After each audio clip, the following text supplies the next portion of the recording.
Nebulisation అనేది కొద్దిగా సురక్షితమా? దీని మీద మీ కామెంట్ ఏంటి? See, nebulization is the most dangerous way of treating cough in children. Okay. So దీని గురించి కొంచెం చిన్న ఎక్స్ప్లెనేషన్ ఇస్తాను.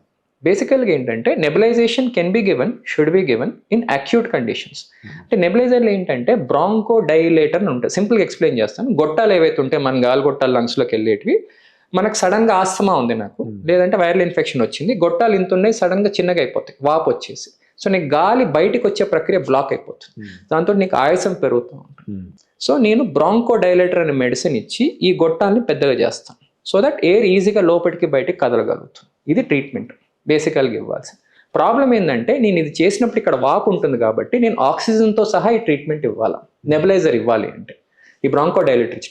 కేవలం నేను బ్రాంకో డైలేటర్ మాత్రమే ఇచ్చి వాపును ట్రీట్ చేయట్లేదు, ఆక్సిజన్ని నేను ఇవ్వట్లేదు అంటే పిల్లలకి ఏమైపోతుంది అనమాట, లోపల వీక్యూ మిస్ మ్యాచ్ అని వస్తుంది. అంటే టు ఎక్స్ప్లెయిన్, వాళ్ళకి ఆక్సిజన్ లెవెల్స్ బాడీలో ఇంకా తగ్గిపోతాయి. సో అది డేంజర్. దాంతో ఇంట్లో ఈ nebulisations right, left and forward ఇవ్వటం వల్ల చాలా సీరియస్ కండిషన్స్లో పిల్లలు వస్తారు. సెకండ్ ఏంటంటే జలుబు వచ్చిన, ముక్కు బ్లాక్ అని, జలుబుకి అసలు నెబులైజర్ పనిచేయదు.